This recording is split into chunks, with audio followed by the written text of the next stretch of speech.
এবার দাদা আমাদেরকে সাইট সিন করিয়ে ঘোরাবে। কটা সাইট সিন আছে দাদা? নিত্যানন্দের বাড়ি ওখানে 7টা মন্দির আছে। তো গাইস আমরা এখন বামাখাবা মন্দিরে আসলাম। এই যে বামাখাবা মন্দির সাইনবোর্ড, এখান থেকে লেফট সাইডে ঢুকে যেতে হবে।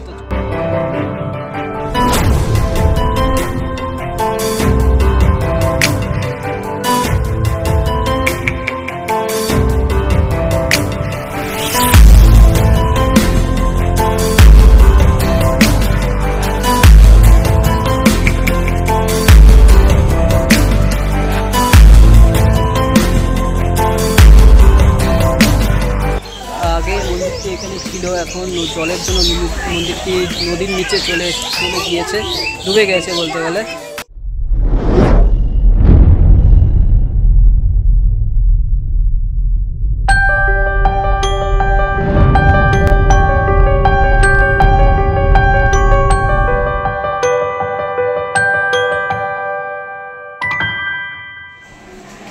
Hey guys, welcome back to my channel Prevotion Creators।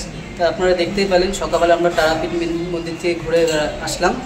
এখন আমরা সাইট সিন ভিজিট করতে যাব এই রামপুর এলাকার তারাপীঠ সংলগ্ন এলাকায় বিভিন্ন ভালো ভালো তীর্থস্থান আছে, সেখানে আমরা ঘুরে দেখাবো। চলুন যাওয়া যাক।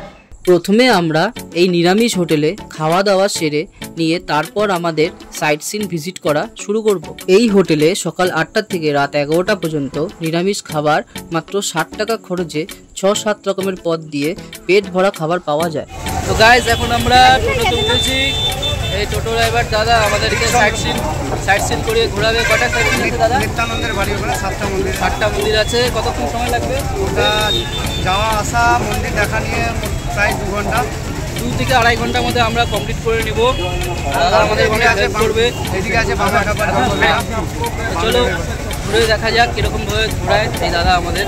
এই টোটোটি মাত্র 250 টাকায় রিজার্ভ করা হয়েছে, আর মাত্র 2 ঘন্টার মধ্যে আমরা 60টি দর্শনীয় স্থান এই টোটোতে চেপে ঘুরে আসব।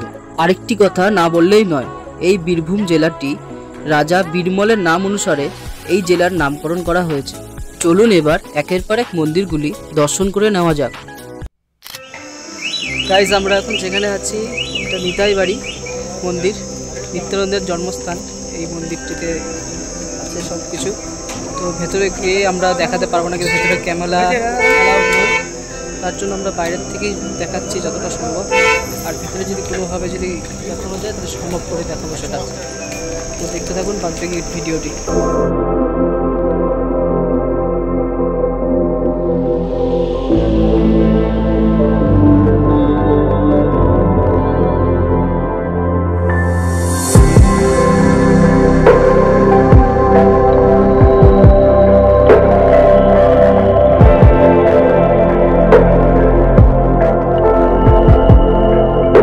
সামনে যেই মন্দিরটি লক্ষ্য করছেন এটিই মূল মন্দির। এর গর্ভগৃহেই মন্দিরের পুজো অর্চনা ও পাঠ কীর্তন হয়ে থাকে। প্রচণ্ড গরম থাকায় আমরা সকল বন্ধুরা মিলে একটা করে ঠান্ডা শরবত খেয়ে নিলাম। চলুন এবার দেখে নেওয়া যাক শরবত বিক্রেতা কিভাবে শরবতগুলো বানাচ্ছেন।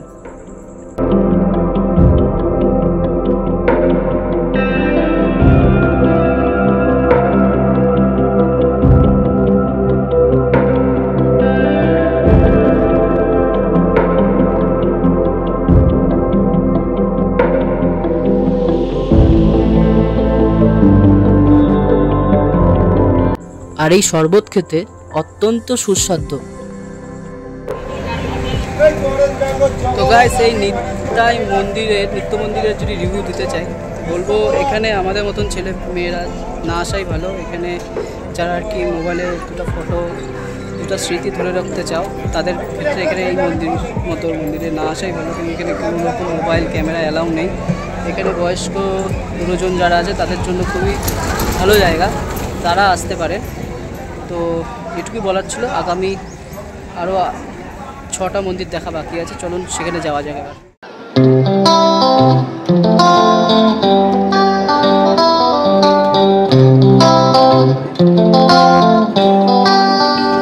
তো গাইজ আমরা এখন গৌরীয় মঠ চলে আসলাম।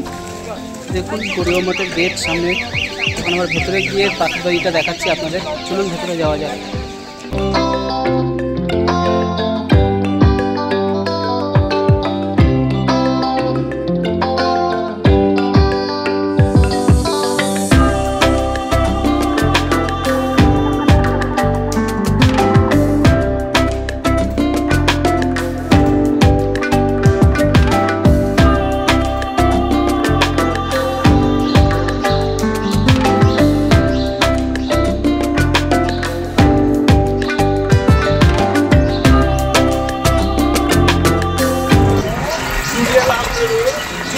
আমরা গৌরীয় মঠ মন্দির থেকে এখন আমরা হাটুগাড়ার দিকে যাচ্ছি।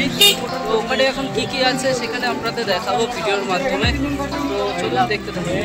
তো ওই যে এটাই হাটুগাড়া, দেখুন কি আছে, ভেতর দিকে যাওয়া যাক। মন্দিরে প্রবেশ করতে না করতেই পুরোহিত মশাই এসে হাজির চন্দন তিলক লাগানোর জন্য।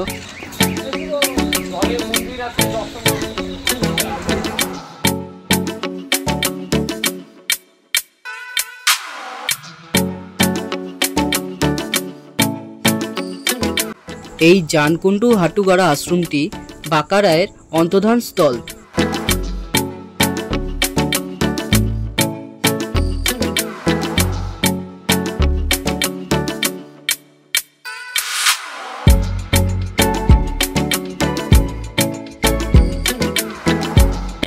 আর ভক্তরা যদি এই পবিত্র জল স্পর্শ করে তাহলে মানব জনম ধন্য হয়ে ওঠে।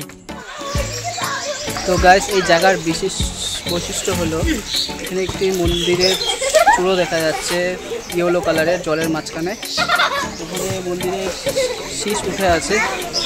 আগে মন্দিরটি এখানে ছিল, এখন জলের জন্য মন্দিরটি নদীর নিচে চলে গিয়েছে, ডুবে গেছে বলতে গেলে। তবুও এখনও শীষটা দেখা যাচ্ছে, এটা এখান থেকে দেখা যায়। তো আপনাদেরকে একটু জুম করে এই দেখুন, এটা হলো মন্দিরের শীষ, যেখানে ফুল দিয়ে ঘেরা করা আছে। খুব আশ্চর্যকর একটি বিষয়। গাইস, আমরা জানকুণ্ডু থেকে সবেমাত্র পেরিয়ে গেলাম। এবার আমাদের দাদা আমাদেরকে ইসকন মন্দিরের সামনে নিয়ে যাচ্ছে। এই ইসকন হলো তারাপীঠ ইসকন মন্দির। তো চলুন এবার সামনের দিকে আরেকটু এগিয়ে যাওয়া যাক। তো গাইস, এই যে এখন আমরা কথা মতো ইসকন মন্দিরে চলে আসলাম। এটা তারাপীঠের ইসকন মন্দির। এখানে শুনতেই পাচ্ছেন হরে কৃষ্ণ জপ কীর্তন হচ্ছে। তো এখন আমরা ভেতরের দিকে প্রবেশ করব। সামনে দেখা যাচ্ছে প্রসাদের কুপন কাউন্টার। এখান থেকেই ভক্তদেরকে রাজভোগ প্রসাদ বিতরণ করা হয়।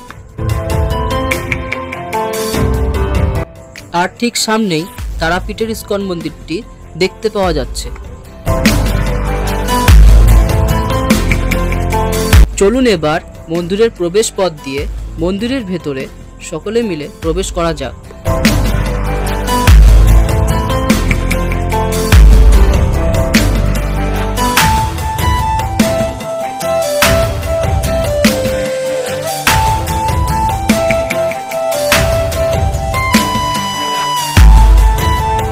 এখানে প্রচুর পরিমাণে নানা ধরনের ভগবানের পাঠ্যপুস্তক দেখতে পাওয়া যাচ্ছে, যা পাঠ করলে প্রচুর জ্ঞান অর্জনও হয়ে থাকে।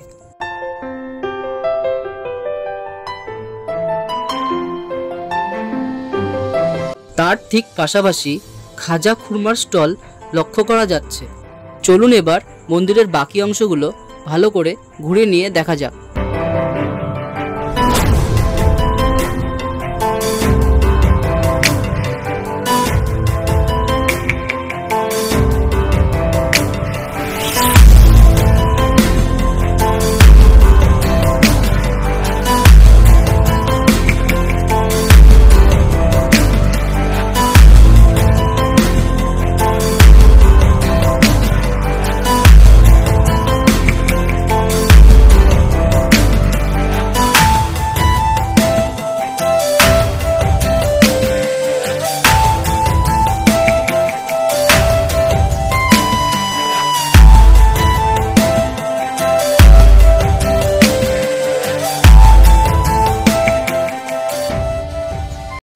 তো গাইস, আমরা ভেতরে রেস্ট্রিকশন থাকার জন্য ভেতরে একদম মন্দিরের ভেতরে ক্যামেরা করতে পারলাম না, বাইরে যতটা সম্ভব দেখিয়ে দিলাম আপনাদের।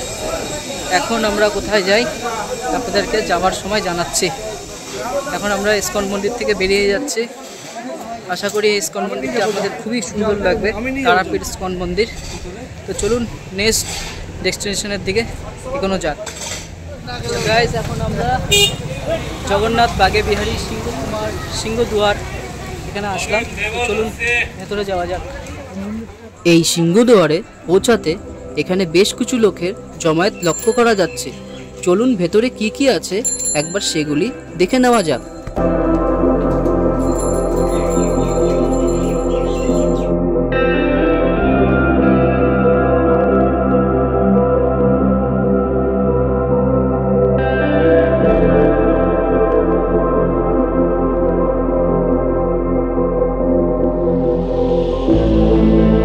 এখন আপনারা দেখতে পাচ্ছেন জগন্নাথ দেবের মন্দির।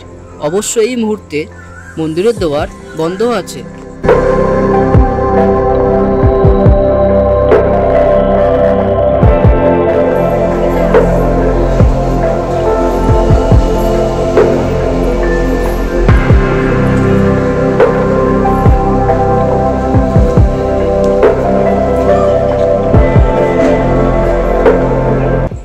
চলুন এবার প্রভু বাঁকারায়ের মন্দিরের গর্ভগৃহে প্রবেশ করে নেওয়া যাক।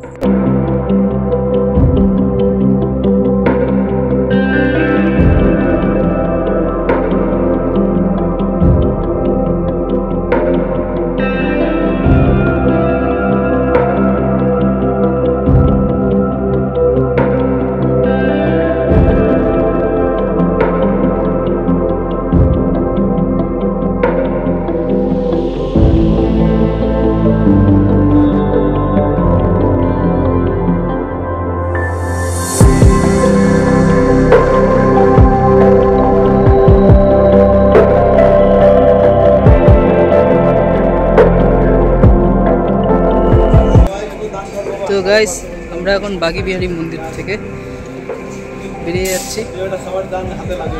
বিশেষত এই সময়টা প্রতিটি মন্দির বন্ধই থাকে। একজন দানপাত্র নিয়ে বসে আছে।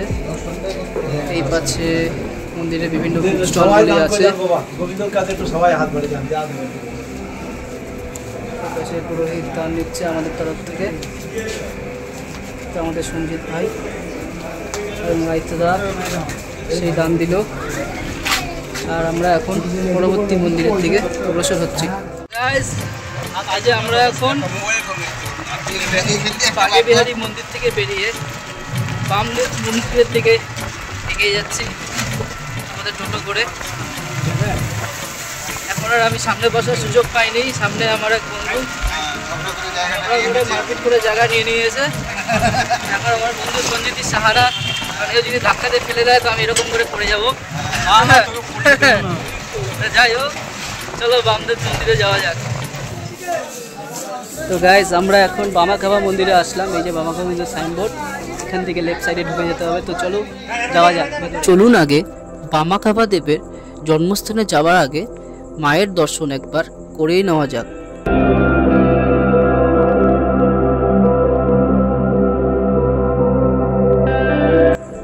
এখন আমরা চলে এসেছি বামাখেপার জন্মস্থানে।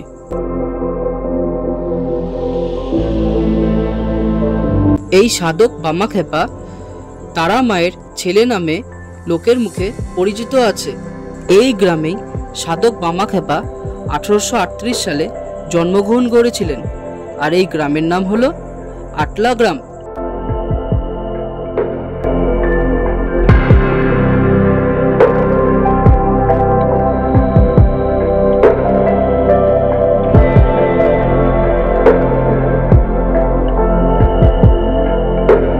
তবে বন্ধুরা, আমার এই পরিবেশটি কিন্তু ঠিক শান্তিনিকেতনের কথা মনে করে দিচ্ছিল। আর ঠিক সামনেই বাসভবনটি লক্ষ্য করতে পারছেন, এটি শ্রী বামাখেপা দেবের বাসভবন। তো গাইজ, এই যে আমরা বামাখেপা জন্মস্থান মন্দির দর্শন করে বেরোলাম। এখন জানি না এখান থেকে কোথায় যাব, যদি যাই অন্য জায়গায় তো সেটা আপনাদেরকে ঘুরে দেখাবো। আর তার না হলে আমাদের ভিডিও এখানেই এন্ড হয়ে যাবে এবং আমাদের এই ট্র্যাভেলিং ভিডিও যেটা তারাপীঠ ভিজিট করলাম সমস্ত জায়গা তীর্থস্থান বিভিন্ন দর্শনীয় স্থান সেগুলো এই ব্লগের মাধ্যমে আমরা তুলে ধরলাম আমাদের প্রিয়পোষণ ক্রিয়েটার্স চ্যানেলের ইউটিউব চ্যানেলের মাধ্যমে। চ্যানেলে যারা আমাদের এই ভিডিওটি দেখছো, ভিডিওটি ভালো লাগলে অবশ্যই লাইক কমেন্ট করবে, তার চেয়ে বেশি ভালো লাগলে অবশ্যই শেয়ার করবে। আর চ্যানেলে যারা একদম নতুন আছো তারা চ্যানেলটিকে সাবস্ক্রাইব করবে। এরই সাথে আমাদের এই প্রিয়পোষণ ক্রিয়েটার্স নামে একটা ফেসবুক পেজও আছে, সেটিকে তোমরা অবশ্যই ফলো করবে। তো আজকের মতো এখানেই বাই, টাটা। আশা করি নেক্সট কোনো ভিডিও এরকমই নিয়ে আমরা আবার হাজির হব। তো বাই।